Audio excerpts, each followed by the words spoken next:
উৎক্ষেপণের পরপরই দ্বিতীয়বারের মতো বিস্ফোরিত হয়েছে স্পেস এক্সের স্টারশিপ রকেট। আকাশ থেকে ভূপাতিত হয়ে ছড়িয়ে পড়ে এর ধ্বংসাবশেষ।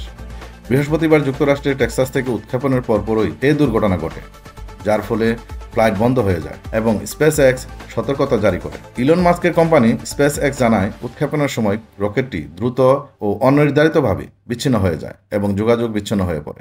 এখন পর্যন্ত নির্মিত স্পেস এক্সের বৃহত্তম রকেটটি উৎক্ষেপণের পরপরই নিয়ন্ত্রণের বাইরে চলে যায়। তবে এই ঘটনায় কোনো হতাহত বা উল্লেখযোগ্য ক্ষতির খবর পাওয়া যায়নি। ক্যারিবিয়ান সাগরের বিভিন্ন দ্বীপ থেকে পাওয়া ছবিতে দেখা গেছে আকাশ থেকে আগুনের লেলিহান শিখার মতো ধ্বংসাবশেষ ভূপাতিত হচ্ছে। বিবিসির প্রতিবেদনে বলা হয়েছে, এটি ছিল স্টারশিপ রকেট পরীক্ষার অষ্টম মিশন, যা উৎক্ষেপণের 1 ঘন্টা পর পৃথিবীর কক্ষপথে পুনরায় প্রবেশের কথা ছিল। তবে 123 মিটার 403 ফিট উচ্চতার রকেটটি নির্ধারিত পথ অনুসরণ করতে ব্যর্থ হয় এবং বিস্ফোরিত হয়। স্পেস এক্স জানায়, দুর্ঘটনার পর তাদের বিভিন্ন দল নিরাপত্তা কর্মকর্তাদের সঙ্গে সমন্বয় করে পূর্ব পরিকল্পিত আপৎকালীন ব্যবস্থা গ্রহণ করেছে।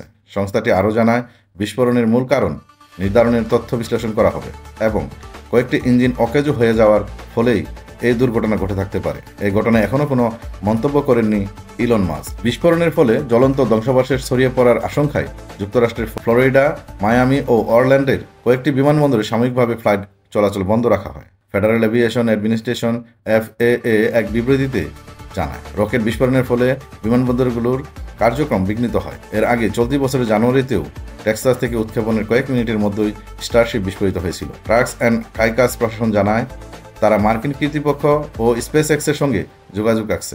সামাজিক যোগাযোগ মাধ্যমে এক্সে ছড়িয়ে পড়া পোস্টগুলিতে দেখা গেছে ক্যারিবিয়ান সাগরের উপর জ্বলন্ত ধ্বংসাবশেষ আশ্রয় পড়েছে। বাহামার কয়েকজন জানিয়েছেন, তারা ধ্বংসস্তূপ থেকে নিরাপদে সরে যাওয়ার জন্য আশ্রয় খুঁজছেন।